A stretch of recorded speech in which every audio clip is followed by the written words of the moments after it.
انا اعطیناک الکوثر فصل لربک وانحر ان شانئک هو الابتر۔ اے نبی ہم نے آپ کو خیر کثیر عطا۔ اس خیر کثیر میں یوں تو یہ کہ حوض کوثر وہ بھی اس میں شامل ہے، لیکن یہ کہ اس پر آپ کو 25-30 قول مل گئے۔ قرآن سب سے بڑا خیر، بہت بڑا خیر، حکمت، ومن یؤت الحکمت فقد اوتی خیرا، جس کو حکمت اور دانائی دے دی گئی اس کو تو خیر کثیر دے دی۔ تو ہم نے آپ کو وہ سب کچھ عطا کر دیا ہے، اور محتاج کے ساتھ عطا، جو انسان کی انسانیت کے لیے، اس کے لیے یوں سمجھیے کہ ترہ امتیاز بن۔ فصل لربک، پس اپنے رب کے نماز پڑھا کیجئے اور نہر کے اونٹ قربان کی۔ یہ گویا کہ عید الاضحیٰ کا فصل لربک، پہلے ہم نماز پڑھتے ہیں دوگانا عید الاضحیٰ، اور پھر جا کر ہم قربانی کا حر۔ ان شانئک هو الابتر، دشمن ہی ہے کہ جو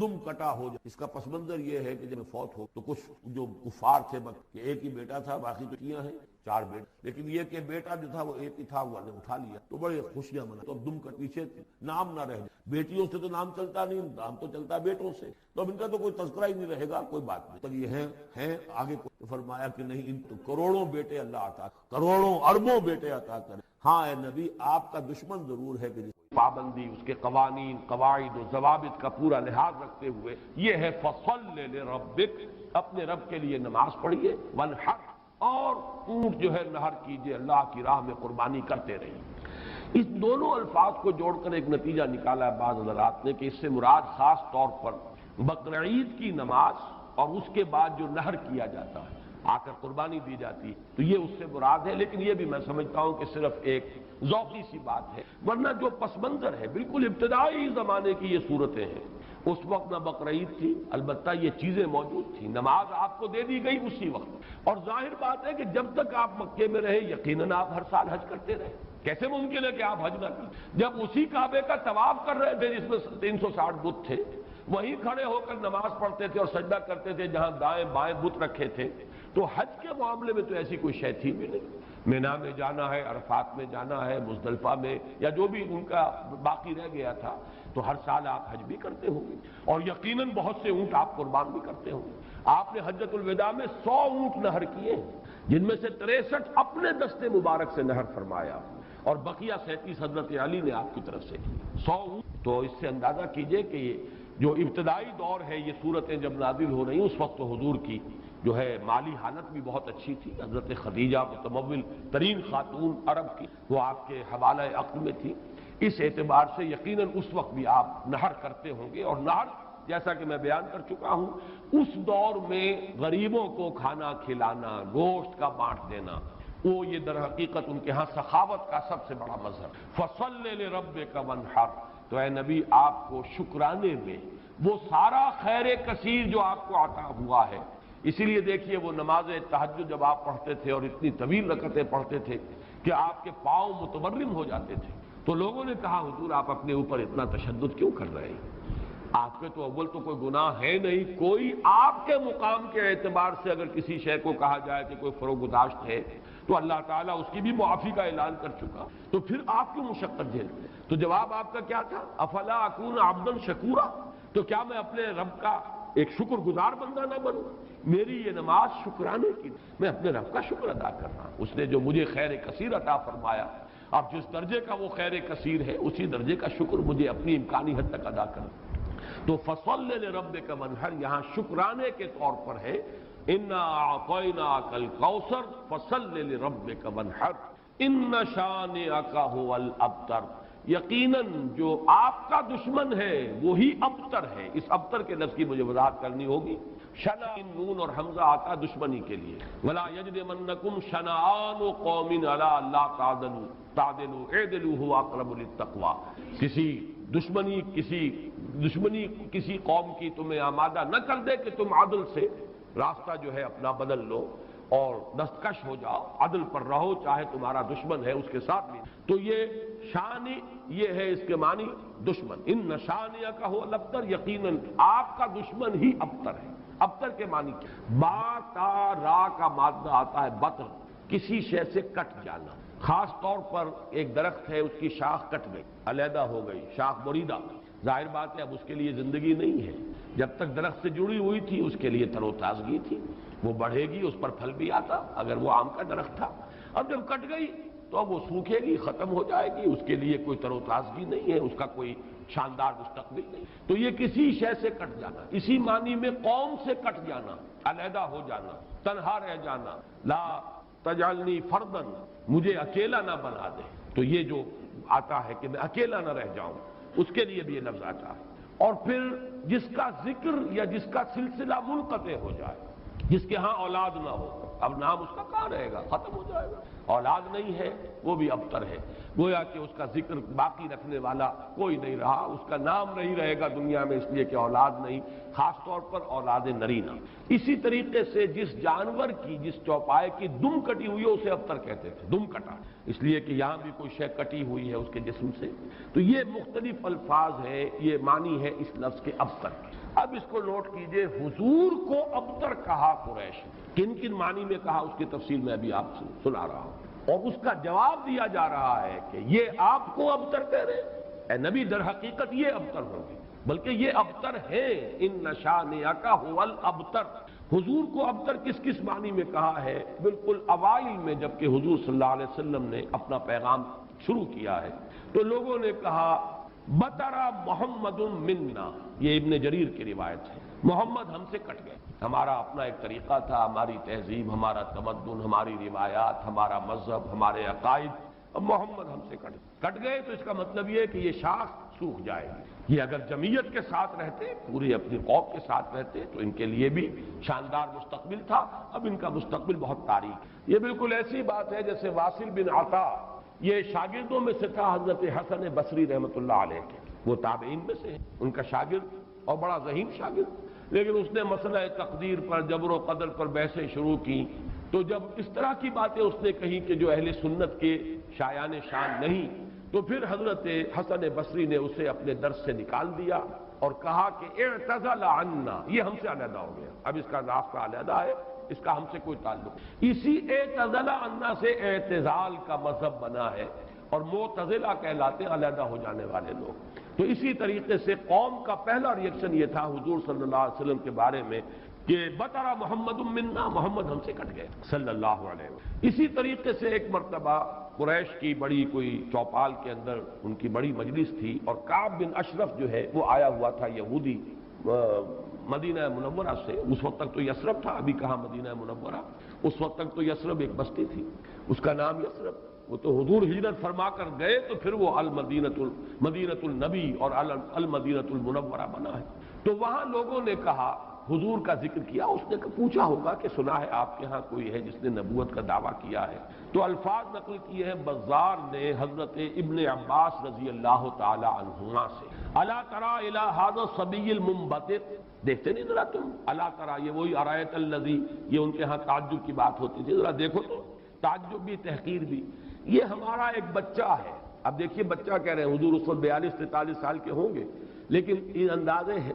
حقارت ہے، یہ تحقیر۔ پھر یہ کہ یہ لوگ ہوں گے 60 65 70 کے، یہ بڑے چودھری بیٹھے ہوئے، تو ان کے لیے تو وہ نوجوانی کی جو عمر ہے وہ 42-43 سال، وہ بھی گویا کہ بچہ ہونے کی بات ہے۔ الا تری الی ھذا الصبی المنبتر من قومہ، جو کٹ گئے اپنی قوم سے، یزعم انہ خیر منا، اور سمجھتا یہ کہ یہ ہم سے بہتر ہے، اس کا دین ہم سے، ہمارے دین سے بہتر، اس کا عقیدہ توحید ہمارے عقیدہ شرک سے بہتر، وَنَحْنُ أَهْلُ الْحَجِيجِ وَأَهْلُ الصَّدَانَةِ وَأَهْلُ السِّقَایَةِ، حالانکہ ہم حاجیوں کا بندوبست کرنے والی قوم ہے، ان کی میزبانی کرتے ہیں، انہیں پانی پلاتے ہیں۔ یہ جب الفاظ میں پڑھ رہا تھا آج تو مجھے وہ آیت یاد آئی سورہ توبہ کی، اجعلتم سقایۃ الحاج وعمارۃ المسجد الحرام کمن آمن باللہ والیوم الآخر وجاہد فی سبیل اللہ، اللہ پر ایمان لانا، یوم آخر پر ایمان لانا اور جہاد کا، یہ ہے اصل اعمال۔ یہ حاجیوں کی کوئی خدمت کر لی، پانی پلا لیا، تم نے اس کو بڑی اونچی نیکی سمجھا ہوا ہے۔ تو یہ بھی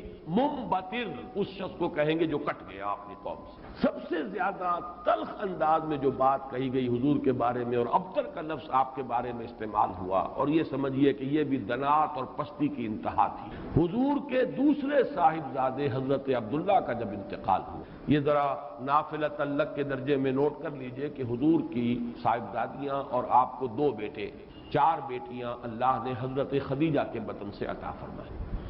آپ کسی اور زوجہ سے اولاد نہیں، صرف ایک کنیز ماریا قبطیہ کے بطن سے حضرت ابراہیم، اور وہ مدنی دور کا آخری زمانہ ہے جبکہ آپ کو وہ اللہ نے بیٹا عطا فرمایا، وہ بھی کم سنی ہی کے اندر فوت ہو حضرت ابراہیم۔ تو یہ جو ترتیب ہے حضور کی اولاد میں، سب سے بڑے تھے قاسم، اسی لیے ابو القاسم آپ کی کنیت۔ اس کے بعد حضرت زینب، اس کے بعد عبداللہ، حضرت عبداللہ حضور کے دوسرے بیٹے، اور پھر 3 بیٹیاں ام کلثوم اور فاطمہ اور رقیہ رضی اللہ تعالی عنہم وعنہن، ان سب سے اللہ تعالی راضی ہو۔ یہ آپ کی اولاد ہے۔ پہلے قاسم فوت ہو گئے تو چلیے ایک بیٹا عبداللہ ابھی آپ کے پاس تھا، جس رات ان کا بھی انتقال ہو گیا اس کے بعد چرچا ہوا محمد ابتر ہو گئے۔ چنانچہ سب سے زیادہ کمینگی کا مظاہرہ جو ہے ابو لہب نے کیا، پڑوسی تھا حضور کا۔ اب بھی آپ جہاں جاتے ہیں تو حضور کا گھر اور پھر اس کے ساتھ ہی وہ ابو لہب کا گھر جو ہے، اس کے اب تو نشان باقی رہ گئے، صرف باقی اب سب ختم ہوا، بڑے بڑے محل بن گئے ہیں ان کے آس پاس، بڑی عمارتیں بن گئی ہیں۔ ابو لہب دوڑا گیا ہے اسی شب، ادھر انتقال ہوا ہے عبداللہ کا، اور وہ دوڑا ہوا گیا، اس نے جا کے خوشخبری دی، بطر محمد اللیلہ، آج کی رات محمد کی جڑ کٹ گئی، محمد ابتر ہو گیا صلی اللہ علیہ وسلم۔ گویا کہ خوشخبری دے رہا۔ یہ دنات اور پستی کی انتہا ہے۔ اس کو نوٹ کر لیجئے کہ اب آگے چل کر سورۃ اللہب اب دور نہیں رہی ہے، شاید اگلے ہی درس میں ہم تینوں صورتیں پڑھیں گے، سورہ کافرون، سورہ لہب اور سورۃ النصر۔ آج جیسے 2 پڑھ رہے ہیں، پچھلے درس میں بھی 2 صورتیں پڑھی تھی، اگلے درس میں 3 صورتیں پڑھیں گے انشاءاللہ۔ بدترین انسان، ارذل الخلائق جو تھا حضور کے دشمنوں میں، وہ ابو لہب، قریب ترین عزیز، حضور کا سگا چچا، لیکن یہ کہ بدترین دشمن، اور دشمن بھی دشمن میں فرق ہے۔ خدا پنج انگوش یکساں نہ کر، نہ ہر مرد نہ ہر زن زن استو نہ ہر مرد مرد، خدا پنج انگوش یکساں نہ کر۔ آپ کے موافقین اور مومنین بھی برابر نہیں تھے، کہاں حضرت ابو بکر رضی اللہ تعالی عنہ، کہاں اس دور کے کوئی عام صحابی، پھر آپ کے دشمن بھی برابر نہیں تھے۔ تو بدترین دشمن یہ ابو لہب ہے، اور اندازہ کیجئے اس کی دنات کا کہ بطر محمد اللیلہ، آج کی رات محمد کی جڑ کٹ گئی، ابتر ہو گئے محمد، معاذ اللہ۔ یہی لفظ کہے تھے پھر عاص ابن وائل سہمی، جو آپ کے دشمنوں میں سے، مخالفین میں سے بہت بڑا چودھری تھا، ان محمد ابتر، اب تو محمد ابتر ہو گئے، ان کی جڑ کٹ گئی۔ لا ابن لہو یقوم مقامہ بعدہ، ان کا کوئی بیٹا رہا ہی نہیں کہ جو ان کی جگہ، ان کے مقام پر، ان کی جگہ پر کھڑا ہو، جانشین بنے، ان کے مشن کو آگے لے کر چلے۔ فَإِذَا مَاتَ انقطع ذِكْرَهُ، جب محمد اب فوت ہو جائیں گے تو ان کا ذکر بھی منقطع ہو جائے۔ یہ وہ ابتر کا مفہوم جس کا کہ تقابل ہم کریں گے، اِنَّا وَرَفَعْنَا لَكَ ذِكْرَكَ، وہ کہہ رہے تھے کہ ذکر منقطع ہو جائے گا، اور سورۃ الانشراح میں اللہ کی طرف سے نوید آئی، وَرَفَعْنَا لَكَ ذِكْرَكَ، ہم نے تو آپ کا ذکر بہت بلند کر دیا۔ تو یہ ہے اِنَّ شَانِئَكَ هُوَ الْأَبْتَرُ، اے نبی آپ ابتر نہیں ہوں گے، آپ کو تو ہم نے خیر کثیر عطا فرمایا، آپ کا ذکر بلند کیا، آپ کی مانوی اولاد، آپ کی امت، کتنے بڑے بڑے اولیاء اللہ، صوفیاء، اہل اللہ، اتقیاء، صلحاء، مجددین، علماء، جن کے بارے میں علماء امتی کا انبیاء بنی اسرائیل، وہ سب آپ کی مانوی اولاد۔ پھر آپ کی صاحب دادی حضرت فاطمہ سے جو اولاد چلے گی، اس کا جو مقام و مرتبہ دنیا میں ہوگا، تو آپ ابتر نہیں ہیں معاذ اللہ۔ جیسے سورہ نون کے شروع میں فرمایا، نون والقلم وما یسطرون ما انت بنعمت ربک بمجنون، اور کچھ دنوں کے بعد دیکھ لیں گے کہ کون مجنون تھا، محمد مجنون تھے معاذ اللہ، یا ابو جہل مجنون تھا اور پاگل ہو گیا تھا، اس کی مت ماری گئی تھی۔ فَسَتَنظُرُ وَيَنظُرُونَ بِأَيِّكُمُ الْمَفْتُونُ، یہ میں بھول رہا ہوں آیت، آپ بھی دیکھ لیں گے اور یہ بھی دیکھ لیں گے کہ کون تھا جو کہ بچل گیا تھا اور جس کی مت ماری گئی تھی۔ اسی طرح یہاں فرمایا اِنَّ شَانِئَكَ هُوَ الْأَبْتَرُ۔ درس تو مکمل ہوا، اب ذرا بعض ضمیمیں ہیں، ان کا چونکہ آئندہ کے درس سے بھی تعلق ہے، اور جیسے میں نے مولانا فراہی رحمۃ اللہ علیہ کے بارے میں اپنے پچھلے درس میں کچھ عرض کیا تھا کہ اگرچہ ان کا بہت اونچا مقام ہے میری نگاہ میں، لیکن وہ سائنٹیفک ریشنلزم، سر سید کی صحبت کی وجہ سے اور ان کے زیر اثر آنے کی وجہ سے کسی نہ کسی درجے میں متاثر ہو گئے تھے، جو سورہ فیل میں انہوں نے تمام جو مفسرین اور تمام معصور جو تفسیر ہے اس کو چھوڑ کر ایک علیحدہ رائے اختیار کی۔ اسی طرح چند باتیں آج میں عرض کرنا چاہتا ہوں۔ ایک تو یہ جو صورتیں اس وقت ہم پڑھ رہے ہیں، ان میں سے تقریباً تمام صورتوں کے بارے میں مکی اور مدنی ہونے کا اختلاف موجود ہے۔ حالانکہ اکثر و بیشتر کے نزدیک اجماع امت اور اجماع مفسرین کے نزدیک یہ ساری صورتیں جو ابھی تک ہم نے پڑھی ہیں یہ مکی ہیں، لیکن مدنی کی روایات بھی موجود ہیں۔ خاص طور پر اس سورہ مبارکہ کے بارے میں تو ایک ایسی روایت ہے جو مسلم شریف میں بھی ہے، مسند احمد میں بھی ہے، سنن ابی داؤد میں بھی ہے، سنن نسائی میں بھی ہے، اور حضرت انس رضی اللہ تعالی عنہ سے مروی ہے۔ حضرت انس حضور کے خادم خاص رہے مدنی دور میں۔ اب ظاہر بات ہے وہ واقعہ بیان کر رہے ہیں۔ وہ کہتے ہیں کہ ایک روز حضور ہمارے مابین تشریف فرما تھے اور کچھ گفتگو ہو رہی تھی، اچانک کچھ آپ کو ایک خاص اون کی سی کیفیت آپ پر طاری ہوئی، یعنی آپ نے آنکھیں بند کی اور اس کے بعد آپ نے آنکھیں کھولی تو آپ کے چہرے پر مسکراہٹ تھی، تبسم تھا۔ ہم نے پوچھا کس بات پر؟ آپ نے فرمایا کہ مجھ پر سورت نازل ہوئی ہے، اور پھر بسم اللہ پڑھ کر آپ نے انا اعطیناک الکوثر فصل لربک وانحر ان شانئک ھو الابتر یہ سورہ مبارکہ سنا۔ اب یہ روایت اتنی قوی ہے کہ اس کی بنا پر کچھ حضرات کی رائے ہے، اکرمہ اور مجاہد اور قتادہ، اور اس کو امام مسلم نے بھی تسلیم کیا، اور الاتقان میں امام سیوطی نے بھی اسے مدنی صورت قرار دیا، جبکہ حضرت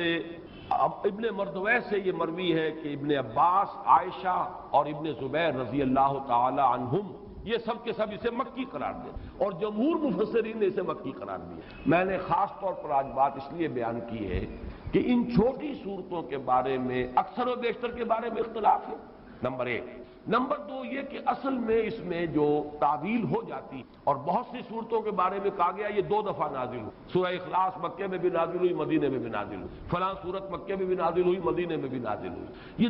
دو دفعہ کے نزول کا مطلب کیا ہے؟ ہوتا یہ تھا کہ قرآن مجید ظاہر بات ہے کہ اس طریقے سے مصحف کی شکل میں تو موجود تھا ہی نہیں، کسی کچھ صورتیں یاد ہیں، کسی کو کچھ صورتیں یاد ہیں، ابھی پورا قرآن نازل بھی نہیں ہوا۔ یہ تو یوں سمجھیے کہ مدنی کے دور کے بھی انتہا پر جا کر پورا قرآن بنے گا، تو وہ اتنا چرچا نہیں تھا لوگوں کے مابین۔ اور وہ صورتیں کہ جو مکی دور میں نازل ہوئی تھی، جب وہ حالات و واقعات ایسے ہوتے تھے مدنی دور میں بھی کہ جن پر ان صورتوں کے مضامین کا انطباق ہوتا تھا، تو حضور اس وقت جب پڑھتے تھے تو لوگ یہ سمجھتے تھے یہ ابھی نازل ہوئی، حالانکہ وہ اصل میں مکے کے دور میں نازل ہو چکی۔ لیکن یہ کہ جیسے کہ انطباق ایسا ہو جاتا ہے، وہ واقعہ بہت ہی مشہور ہے کہ سورہ آل عمران میں وہ آیت موجود ہے وما محمد الا رسول قد خلت من قبلہ الرسل افإن مات او قتل انقلبتم علی اعقابکم۔ لیکن جب حضور کا انتقال ہوا ہے اور حضرت عمر پر ایک جذباتی کیفیت طاری ہوئی اور تلوار کھینچ کر آپ بیٹھ گئے کہ جو کہے گا کہ محمد کا انتقال ہو گیا اس کی گردن اڑا دوں گا،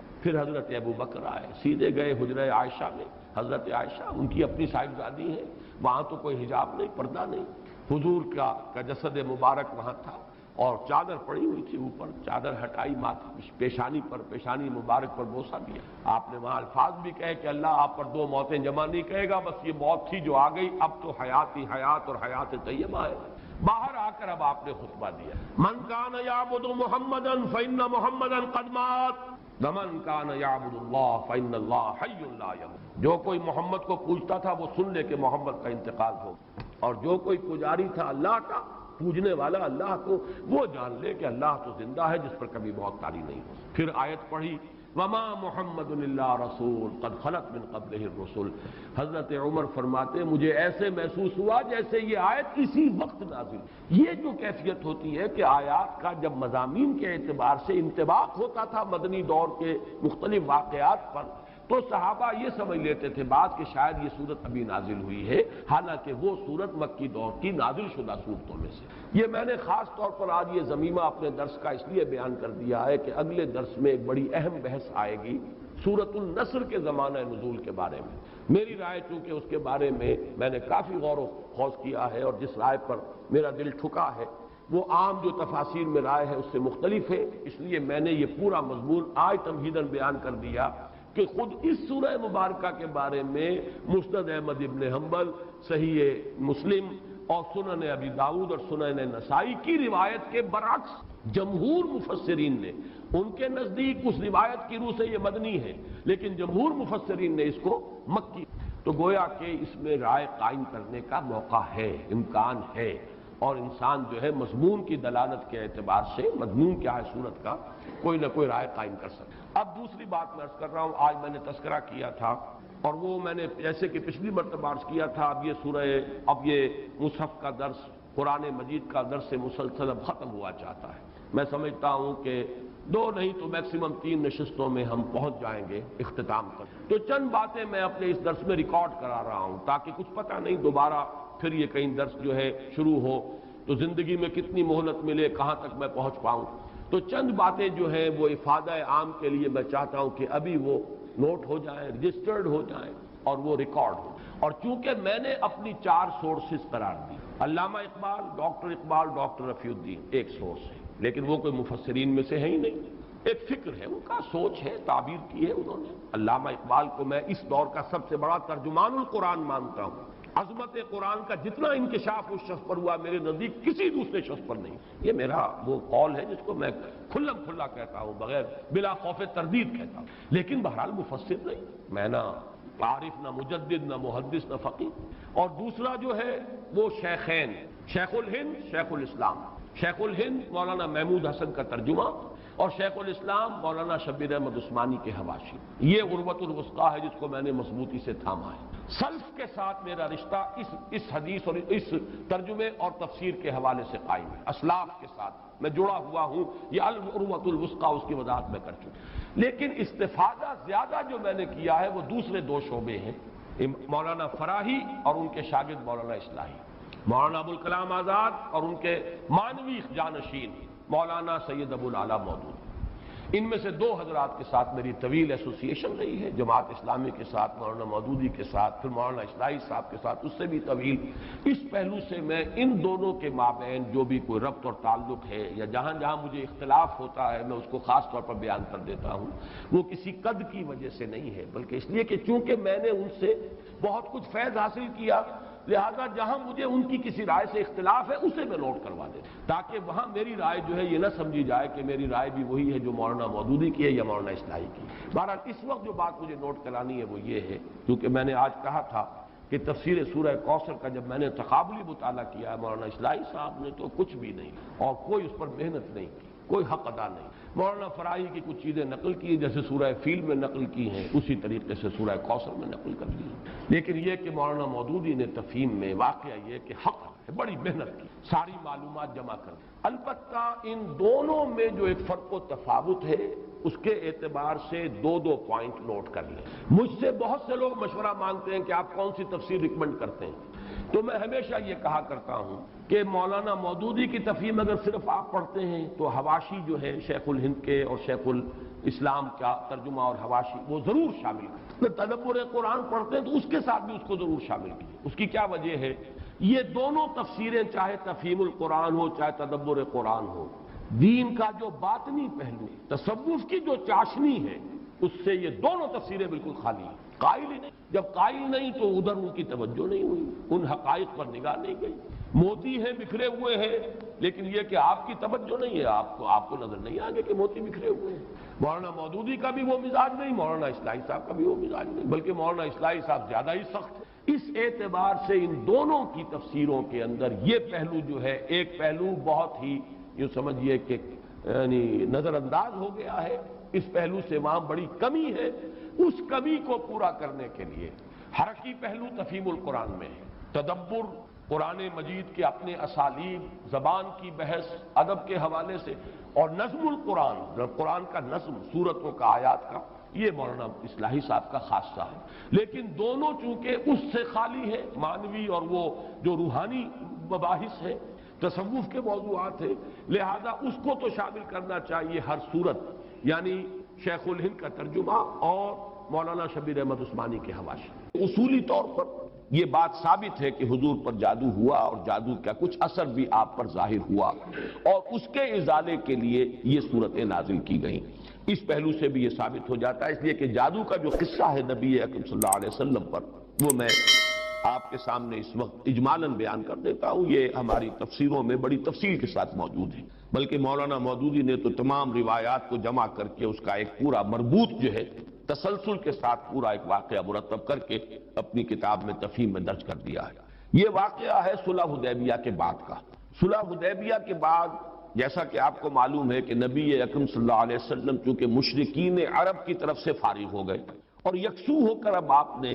یہود خیبر میں جو آباد تھے اور جو لوگ یہاں سے گئے تھے مدینے سے وہ بھی وہیں جا کر آباد ہو گئے تھے، اور وہ اسلام کی مخالفت کا ایک بہت بڑا مرکز بن گیا۔ تو صلح حدیبیہ کے بعد آپ نے ادھر کا رخ کیا، یہ تو تاریخاً ثابت ہے، اور اس کے بعد خیبر فتح ہوا۔ لیکن معلوم ہوتا ہے کہ یہود کو، خیبر کے یہود کو پہلے سے اندازہ ہو گیا تھا کہ اب یہ رخ ہماری طرف ہوگا، اب یکسو ہو گئے محمد صلی اللہ علیہ وسلم، تو اپنی پوری طاقت کے ساتھ وہ ہمارے اوپر حملہ آور ہو سکتے ہیں۔ تو انہوں نے گویا کہ پیش بندی کے طور پر یہ کوشش کی کہ ان کا ایک وفد آیا مدینے میں، اور یہ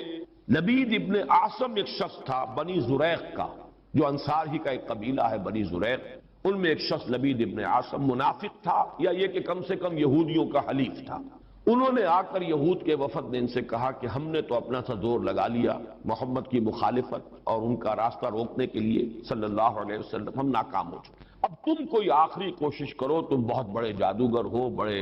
بہت ہی ماہر ساحر ہو، تو تم کوئی کوشش کرو اور سحر کرو محمد پر صلی اللہ علیہ وسلم۔ اور 3 اشرفیاں پیش کی، اشرفی اس زمانے میں ایک بڑی شے کہ یہ ہدیہ بھی حاضر ہے، اب تم کوئی زور لگاؤ۔ اس نے پھر خدمات حاصل کی ایک یہودی لڑکے کی جو حضور کے ہاں اس وقت بطور خادم کام کرتا، اس نے کہیں سے حضور کی کنگھی کے 2-3 دندانے جو ہیں وہ توڑے، اور اس میں آپ کے منہ مبارک بھی تھے، جیسے کنگھی کے اندر آپ کو معلوم ہے بال جو ہیں وہ کہیں اڑ جایا کرتے ہیں آخر میں، تو وہ لے کر اس کے پاس گیا، اس پر اس نے جادو کیا۔ اس کا میں بعد میں عرض کروں گا کہ یہ جادو کا یہ معاملہ جو ہے اس حوالے سے کہ یہ کیا ضرورت ہے کہ بال ہوں اور اس کے حوالے سے جادو کیا جائے، اس کی بھی آج کے اعتبار سے بعض حضرات شاید سمجھتے ہوں کہ یہ بالکل بے تکی باتیں ہیں، لیکن اب جہاں تک سائنس پہنچ چکی ہے ان تمام باتوں کی توجیہ اب بالکل سمجھ میں آنے والی ہے، اس لیے کہ یہ کسی شخص کا، اس کے جسم کا ایک حصہ، بال بھی انسان کے جسم میں سے اگ رہے ہیں، اس میں بھی جو سیلز ہیں ان میں جینز ہیں، اور ہر شخص کے کچھ جینز ہیں جس کے حوالے سے اس کی شخصیت کا تشخص ہے، اس کی انفرادیت ہے، وہ ان جینز کے حوالے سے، ان کے واسطے سے اس شخص کے ساتھ ربط قائم کرنا، جو بھی قوتیں ہیں، یا وہ جنات کے ذریعے سے، ارواح خبیثہ جنہیں ہم کہیں گے ان کے ذریعے سے، یا کوئی اور شکلیں ہو سکتی ہیں، ریڈیشن مختلف قسم کے، آج تو سائنس جو ہے جہاں تک پہنچ چکی ہے وہ ریڈیشنز کی کتنی قسمیں ہیں اور کہاں کہاں سے وہ ریڈیشنز پہنچتی ہیں اور کیسے کیسے اثر انداز ہوتی ہیں، یہاں تک کہ بالکل ابتدائی دور جو ہے عہد اول جسے بگ بینگ کہا جاتا ہے آج کل، اس وقت کی ریڈیشنز بھی آج تک آپ خلا کے اندر جو ہے وہ تلاش کرتے ہیں اور وہ مل جاتی ہیں، اس پہلو سے ان چیزوں کے ذریعے سے۔ لیکن یہ کہ شخص معین تک اس بات کو پہنچانے کے لیے غالباً اس کے وجود کا کوئی حصہ، اور ظاہر بات ہے کہ ہر شخص کے بال اس کے وجود کا ایک جز ہے، اسی میں سے وہ برآمد ہوئے، بہرحال اس پر وہ جادو کیا گیا، اور وہ کوئی تانت یا کوئی شے تھی جس میں گرہیں لگائی گئیں، 11 گرہیں اس میں تھیں، پتلا سا بنایا گیا اور پتلے میں پھر وہ سوئیاں چبوئی گئیں، اور پھر ایک کنویں میں زروان یا زو اروان یا زی اروان اس کنویں کا نام تھا، وہاں جا کر کسی پتھر کے نیچے، اس کے تہ میں پتھر کے نیچے وہ دبا دیا، اس کے اثرات حضور پر ظاہر ہوئے۔ یہ ہے وہ کہ واقعہ، اور اس کے بعد اس میں فرق تفصیل سے کہ کتنا عرصہ ہوا، کیا کیا اثرات ظاہر ہوئے۔ ایک بات جو ہے تیقن کے ساتھ ثابت ہے کہ حضور کی کچھ کیفیت ایسی ہو گئی تھی جیسے جسم کچھ جکڑا سا گیا ہو، بند سا گیا ہو، ایک نشاط کی کیفیت ہوتی ہے، طبیعت کھلی ہوئی، اور ایک جیسے کہ طبیعت کے اندر کچھ بندش سی ہے، اور کچھ ایسی کیفیت کہ کوئی کام آپ نے نہیں کیا ہوتا تھا لیکن آپ نے سمجھ لیا کہ میں یہ کام کر چکا ہوں، اس طرح کا کچھ نسیان کی کیفیت بھی آپ پر کچھ عرصے کے لیے طاری رہی۔ اس حیثیت میں، اس حالت میں آپ نے کسی سے تذکرہ تو نہیں کیا اور نہ ہی اس کا کوئی چرچا ہوا، لیکن آپ جیسے کوئی اندر ہی اندر سے گھلتے سے جا رہے تھے اس جادو کے زیر اثر۔ اس کے بعد ایک رات ایسا ہوا، اب یہ حضور نے خواب میں دیکھا، یا جسے ما بین النوم والیقظہ کہا جائے گا، خواب اور بیداری کی درمیانی کیفیت، نیند اور بیداری کے درمیان کا معاملہ، اس میں آپ نے یہ دیکھا کہ 2 انسان آئے، 2 فرشتے انسانی شکل میں، ایک آپ کے سرانے بیٹھ گیا، ایک پائیں پہ بیٹھ گیا، اور ان کا مکالمہ ہوا، اس مکالمے کے ذریعے سے گویا کہ اللہ تعالیٰ نے حضور پر یہ ساری حقیقت بیان کر دی، انہیں کیا ہوا ہے، یہ بیمار ہیں، بیماری کیا ہے، ان پر جادو کیا گیا ہے، جادو کس نے کیا ہے، لبید بن عاصم نے کیا، کس شے میں کیا ہے، وہ ساری تفصیل، کہاں ہے وہ وہاں دبا ہوا ہے۔ یہ حضور صلی اللہ علیہ وسلم کو جب یہ چیز بتا دی گئی تو اگلے دن پھر آپ نے صبح حضرت عائشہ سے بھی بتایا کہ یہ واقعہ اس طرح مجھے ہوا، اور میری جو تکلیف تھی اس کا مجھے اللہ تعالیٰ کی طرف سے علاج بتا دیا گیا۔ پھر آپ حضرت علی رضی اللہ تعالیٰ عنہ کو اور غالباً حضرت طلحہ کو ان کو آپ نے بھیجا، کچھ اور لوگ بھی ساتھ ہو گئے، بنو زریق کے بھی کچھ لوگ ساتھ ہوئے، اور جا کر اس کنویں میں سے پھر وہ 6 نکال لی گئی۔ حضور صلی اللہ علیہ وسلم بھی وہیں پر پہنچ گئے۔ پھر یہی 11 آیات، 11 گرہیں تھی جو اس میں لگی ہوئی تھی، اور آپ نے ہر گرہ پر ایک ایک آیت پڑھ کر ایک گرہ کو کھولا ہے، اور آپ کی طبیعت ایسے ہو گئی جیسے کہ وہ جو بندش تھی ہو گئی تھی، جیسے کچھ جکڑ بند ہو اور اس کے بعد ایک دم جو ہے کھل جائے، کیفیت جو ہے اس سے نجات مل جائے، نشاط کی طبیعت کیفیت پیدا ہو جائے، یہ ہو گئی۔ یہ واقعہ ہے کہ جو حضرت عائشہ رضی اللہ تعالی عنہا سے، حضرت زید ابن ارقم سے رضی اللہ تعالی عنہ، حضرت عبداللہ ابن عباس سے رضی اللہ تعالی عنہما، اجمال کے ساتھ، اختصار کے ساتھ تو صحیح بخاری، صحیح مسلم اور مسند احمد اور تمام کتابیں جو ہیں ان کے اندر یہ واقعہ موجود ہے۔ البتہ یہ کہ صحیحین میں جو روایت ہے وہ بہت اجمالی ہے، جبکہ یہ تفاصیل جو ہیں زیادہ، اور جنہیں زیادہ ان تفاصیل کی سے شوق ہو اور کوئی دلچسپی ہو تو وہ مولانا مودودی صاحب کی تفہیم میں دیکھ لیں، اس میں یہ کہ زیادہ تفاصیل ہے، لیکن یہ تفاصیل صحیحین کی روایت میں نہیں، اس میں اصولاً بات ثابت ہے کہ حضور پر سحر ہوا اور سحر کے یہ اثرات ہوئے، اور اس کے بعد اس طریقے سے وہ سحر جو ہے اس کے اثرات ظاہر کی۔ ایک تواتر کے ساتھ جو ہمیں روایت ملتی ہے کہ یہ حضور صلی اللہ علیہ وسلم پر جب سحر ہوا ہے اس وقت یہ صورتیں نازل ہوئی ہیں، اور حضرت جبرائیل علیہ السلام نے یہ تلقین فرمائی کہ ان آیات کے ذریعے سے آپ اس سحر کے اثر کو زائل کریں، چونکہ ان میں ایک آیت موجود بھی ہے وَمِن شَرِّ النَّفَّاثَاتِ فِي الْعُقَدِ، تو اس کے حوالے سے اس میں ایک ربط بھی قائم ہوتا ہے، وَمِن شَرِّ النَّفَّاثَاتِ فِي الْعُقَدِ، اور پھونک مارنے والیوں کی شر سے کہ جو گرہوں پر، عقدوں پر پھونک مارتی ہیں۔ یہ ہے وہ جادو اور ٹونے کا معاملہ، جادو، ٹونا، ٹوٹکا۔ اس میں نفاسات کیوں آیا؟ جادوگر تو مرد بھی ہوتے ہیں، عورتیں بھی ہوتی ہیں، اس کے بارے میں مختلف تعبیرات کی گئی ہیں، چونکہ ان کے نفوس کی یہ شرارت ہے، لہذا نفس کی طرف نسبت دیتے ہوئے اسے مؤنث بنایا گیا، یا چونکہ ان کی جماعتیں ہیں، ان کے گروہ ہیں، لہذا ایک جماعت کے لیے لفظ مؤنث کہا جاتا ہے عربی زبان میں، تو شاید اس کے اعتبار سے نفاسات کہا گیا۔ ایک رائے یہ بھی ہے کہ عاصم ابن لبید کی بہنیں اور بیٹیاں خاص طور پر ماہر تھیں، اور جو جادو اس نے کیا حضور صلی اللہ علیہ وسلم پر اس میں وہ بھی شامل تھی، اس لیے شاید یہ نفاسات کا لفظ آیا ہے۔ بہرحال اس پر ہمارے تمام مفسرین کا اجماع ہے کہ اس سے مراد ہے جادو کے لیے، ٹونے کے لیے، ٹوٹکے کے لیے کچھ پھونک پھونک کر گرہوں پر پھونکے مارنا اور گرہ لگانا۔ عقد یہ جمع ہے عقدے کی، عقدہ کہتے ہیں گرہ، تو عقدہ جمع اس کی عقد، گرہوں پر پھونکے مارنے والیوں کے شر سے رب الفلق کی پناہ میں آتا ہوں۔ جادو برحق ہے، کلمات کی تاثیر ثابت ہے، ہر کلمہ خیر ہو، کلمہ شر ہو، اس کی کوئی تاثیر ہے، اس کے کوئی نتائج ہے، اور اس کے نتائج نکلتے ہیں، جیسے کہ جسمانی کسی کو زخم لگایا جائے، جیسے حضور صلی اللہ علیہ وسلم کو بھی زخم لگا ہے غزوہ احد میں، خون کا فوارہ چھوٹا، زیادہ خون بہ گیا تو غشی بھی طاری ہوئی، سب کچھ ہوا، دندان مبارک شہید ہوئے۔ جیسے جسم اطہر پر یہ اثرات جو ہیں خارجی حملوں اور خارجی جو زخم لگے ہیں ان کے ظاہر ہوئے، اسی طرح یہ مانوی قسم کا جو حملہ تھا اس کا بھی نبی اکرم صلی اللہ علیہ وسلم پر اثر ہوا ہے۔ یہ صحیحین کی روایات سے ثابت ہے، اور میں یہ سمجھتا ہوں کہ اس سے انکار کرنا در حقیقت یہ اس دور کے بڑے فتنوں میں سے ایک فتنہ ہے۔ جو چیز اس طریقے سے ثابت ہو جائے اور اس میں کہ عقلی اعتبار سے خود قرآن سے ثابت ہے، اس لیے کہ حضرت موسیٰ علیہ السلام پر بھی جادوگروں کے جادو کا اثر ہوا، قرآن میں ثابت، جب مقابلہ ہوا ہے، اور حضرت موسیٰ علیہ السلام کا معجزہ بھی یہی تھا نا کہ عصا ڈالتے تھے زمین میں وہ اژدہا بن جاتا تھا، حیۃ تسعیٰ، سانپ ہے ہلنے والا چل رہا ہے، اور وہی کچھ انہوں نے کر کے دکھا دیا عارضی طور پر۔ جادوگر آئے، انہوں نے اپنی چھڑیاں اور اپنی رسیاں پھینکی اور وہ بھی نظر آئے، سب کو نظر آئی کہ جیسے سانپ ہے چل رہے، جیسے سب کو نظر آئی حضرت موسیٰ کو بھی نظر آئی، جیسے نظر بندی آپ کہتے ہیں، نظر بندی سب کی ہوئی تو حضرت موسیٰ کی بھی ہو گئی۔ عصمت انبیاء سے یہ کوئی شے بعید نہیں ہے، معلوم ہوا کہ قرآن سے ثبوت مل رہا ہے۔ اور جیسے حضرت موسیٰ علیہ السلام کے بارے میں تو یہاں تک ہے فَأَوْجَسَ فِي نَفْسِهِ خِیفَةً مُوسیٰ، ایک خوف پیدا ہوا اندر، اور خوف جو ہے بالکل سمجھ میں آتا ہے، معقول بات ہے، منطقی بات ہے کہ فوراً یہ اثر ہوا ہوگا کہ یہ تو وہی کچھ انہوں نے کر کے دکھا دیا جو اللہ تعالیٰ نے مجھے عطا فرمایا تھا معجزہ، دیکھنے والوں کو تو وہی کچھ نظر آ گیا، فرق کیا ہوا؟ ڈگری کا فرق رہ جائے گا شاید، لیکن یہ کہ جب اللہ تعالیٰ نے فرمایا ہے موسیٰ لا تخف انکا انت الاعلی، گھبراؤ نہیں، تم ہی جیتو گے، تم ہی سربلند رہو گے، گھبراؤ نہیں، خوف محسوس نہ کرو، ذرا جو تمہارے ہاتھ میں اسے ڈالو تو صحیح، القی ما فی یدک، القی عصاک، پھینکو۔ اور اب اس اژدہا نے جو حضرت موسیٰ کے عصا سے بنا ہڑپ کر لیا ان تمام سانپوں کو جو نظر آ رہے تھے، تو معلوم ہوا کہ یہ جادو تھا، اور یہ جادو نہیں کوئی اور شے۔ اور یہ بھی میں نے بارہا عرض کیا ہے کہ یہ بات، یہ حقیقت بھی منکشف انہی پر ہوئی جو جادوگر تھے۔ دوسرے والوں کو تو دیکھنے کو یہی پتا چلا ہوگا یہ بڑا جادوگر، یہ چھوٹے جادوگر، اور کیا، بڑا جادوگر غالب آ گیا، چھوٹے جادوگر جو ہے نا ہار گئے۔ بڑے جادوگر کا نے جو جادو پیدا کیا اس نے ہڑپ کر لیا چھوٹے جادوگروں کے جادو کو، تو زیادہ سے زیادہ ان کے ذہن میں تو یہی بات آئے گی۔ لیکن جادوگر جانتے تھے یہ شے کچھ اور ہے، یہ جادو نہیں ہے، اس لیے کہ ہر ماہر فن اپنے فن کی لیمیٹیشنز کو جانتا ہے۔ تو حضور صلی اللہ علیہ وسلم پر بھی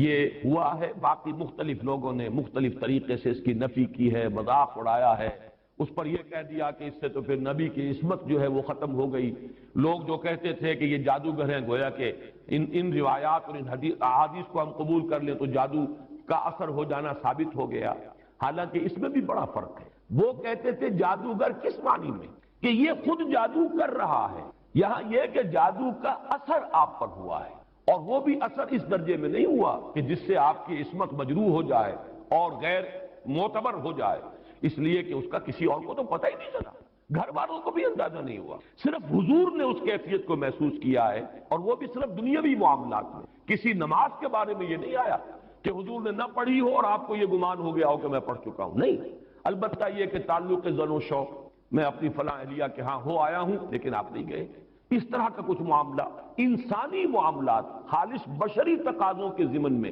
بشری معمولات کے ضمن میں تو یہ اثر ہوا ہے کہ آپ نے کوئی کام نہیں کیا لیکن خیال یہ کیا کہ کر لیا ہے۔ باقی یہ کہ جو کار نبوت ہے یہ ہے محفوظیت۔ اللہ تعالیٰ نے اس جادو کے اثر سے بھی جو آپ کا فرض منصبی ہے، آپ کے نبوت و رسالت کے جو پہلو ہیں، ان کو محفوظ رکھا ہے، اس زمانے میں بھی، اس دور میں بھی جبکہ آپ پر یہ جادو کا اثر تھا۔ بہرحال جادو برحق ہے، البتہ جادو کرنا کفر ہے، زہر میں تاثیر ہے، کسی کو زہر کھلانا یہ بہرحال جرم ہے، یہ قتل عمد ہے، زہر سے مارنا اس کی تو سزا ہو جائے گی۔ اس اعتبار سے نوٹ کر لیجئے وَمِن شَرِّ النَّفَّاثَاتِ فِي الْعُقَدِ، اور یہ بھی گویا کہ ایک شکل ہوئی من شر ما خلق۔ حضور صلی اللہ علیہ وسلم کچھ تلقین فرماتے تھے، اور خود آپ کا بھی ایک معمول تھا، اور یہ روایت بھی ثابت ہے بخاری سے اور مسلم سے کہ رات کے وقت آپ کا یہ معمول تھا کہ یہ دونوں صورتیں آپ پڑھتے تھے، اپنے ہاتھوں پر پھونکتے تھے، اور پھر اپنا ہاتھ، اپنا دست مبارک اپنے پورے جسم پر جہاں جہاں تک بھی ہاتھ پہنچ سکتے تھے آپ پھیلے۔ یہ رات کو سوتے ہوئے آپ کا معمول تھا، یہاں تک کہ مرض وفات میں جب آپ پر نقاہت بہت زیادہ طاری ہو گئی تو ایسا بھی ہوتا رہا ہے کہ حضور صلی اللہ علیہ وسلم کے ہاتھ حضرت عائشہ نے اٹھائے، حضور نے اس پر پڑھا، پھونکا، اور پھر حضرت عائشہ نے حضور کے ہاتھ جو ہیں آپ کے جسم کے اوپر پھیر دی، بلکہ ایسا بھی ہوا کہ خود حضرت عائشہ رضی اللہ تعالیٰ عنہ نے اپنے ہاتھوں سے یہی عمل جو ہے جاری رکھا۔ تو یہ بھی اصل میں نبی اکرم صلی اللہ علیہ وسلم کا جو ایک خاص تعلق ان دو صورتوں کے ساتھ ہے، اس لیے کہ روایات سے یہ معلوم ہوتا ہے کہ ان کے نزول سے پہلے قرآن مجید میں بھی مختلف جگہوں پر جو ہے وہ استعاذے کا حکم موجود ہے، تو حضور سے بھی بہت سی دعائیں منقول ہیں جن میں آپ استعاذہ کرتے تھے، پناہ طلب کرتے تھے مختلف چیزوں سے۔ اعوذ باللہ، اللہم انی اعوذ بک من العجز والکسل ومن البخل والشح، مختلف جو ہے حضور سے روایات ثابت ہیں۔ ونعوذ باللہ من شرور انفسنا ومن سیئات اعمالنا، اب یہ تمام چیزیں جو حضور سے ثابت ہیں، لیکن جب یہ صورتیں نازل ہو گئی تو اس کے بعد حضور صلی اللہ علیہ وسلم نے گویا کہ تعوذ جو ہے اپنا اس کو خاص کر لیا ان دو صورتوں کے ساتھ۔ اللہ تعالیٰ نے جو انسان پیدا کیے مزاج مختلف ہیں، ان میں کچھ لوگ ہوتے ہیں جو قوی ہوتے ہیں، ارادے فیصلہ کر لیا جاتا ہے، کچھ لوگوں میں وہ قوت ارادی، وہ ادھر ادھر سوچ، کچھ لوگ جسمانی طور پر بہت توانا ہوتے ہیں، وہ جسمانی طور پر پیدائشی طور پر۔ تو اگر کوئی قوت ارادی کمزور رکھنے والا شخص ہے، وہ بھی تو اللہ کی تخلیق ہے، اللہ کے بعد خطاؤں کا ظہور، توبہ کرتا ہے، پھر کچھ عرصے کے بعد پھر خطا کا ظہور، پھر توبہ کرتا ہے، تو ہم تو یہ سمجھیں گے کہ ایک حد کے بعد پھر اس کی توبہ قبول نہیں ہوتی، لیکن حدیث ہوئی وعن ابی ہریرہ رضی اللہ تعالی عنہ قال قال رسول اللہ صلی اللہ علیہ وسلم ان عبدا اذنب ذنبا، یقیناً ایک بندہ جو ہے وہ ایک گناہ کرتا ہے، فقال، پھر وہ کہتا ہے رب، اے میرے پروردگار، اذنبت فغفر، سے گناہ ہو گیا ہے، فقال ربہ، تو پروردگار یہ کہتا ہے عالم عبدی ان لہ ربا یغفر الذنب ویأخذ، میرا یہ بندہ یہ جانتا ہے کہ اس کا ایک رب ہے جو گناہ معاف بھی کر سکتا ہے اور سزا دے بھی سکتا ہے. کیا معنی ہے؟ گناہ اس نے کیا ہے لیکن جانتا ہے اللہ کہ وہ معاف بھی فرما سکتا، تبھی تو وہ اللہ سے معافی کرتا. اس کے اس جاننے کی بنیاد پر، اس علم کی بنیاد پر، اس کے اس ایمان کی بنیاد پر فرمایا غفرت لعبدی، میں نے اپنے معاف کر. ثم مکث ما شاء اللہ، پھر وقت گزرا جتنا کہ اللہ نے چاہا. ثم اذنب ذنبا، پھر اس سے گناہ. فقال رب اذنبت ذنبا فاغفر، پھر کہتا ہے پروردگار سے گناہ ہو گیا ہے مجھے معاف فرما. فقال ربہ، اللہ فرماتا ہے عالم عبدی ان لہ ربا یغفر الذنب ویأخذ، میرا بندہ ہے نا جو جانتا ہے کہ اس کا ایک رب ہے، ایمان باللہ اس کے پکار رہا ہے، اور یہ بھی جانتا ہے کہ وہ گناہ معاف بھی کر سکتا ہے اور چاہے تو پکڑ سزا بھی دے. تو فرمایا اللہ تعالیٰ فرماتے ہیں میں نے فرمایا میں نے معاف. ثم مکث ما شاء اللہ، پھر ایک عرصہ گزرا اس کے بعد. ثم اذنب ذنبا، پھر اس نے گناہ کیا. قال رب اذنبت ذنبا آخر، اس نے کہا پروردگار میں نے پھر ایک اور گناہ کر دیا، فاغفر لی، مجھے بخش دے. فقال عالم عبدی ان لہ ربا ویأخذ، میرا بندہ جانتا ہے نا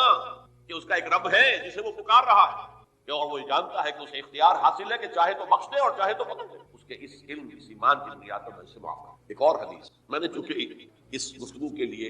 احادیث کا تفحص کیا ہے تو بہت ہیں حدیثیں، میں نے ان میں سے کچھ چنی. ہمارے پاس واعظ ناصح وہ بھی کسی شخص کو روکتے رہے، برائیوں سے روکتے رہے نہیں رکتا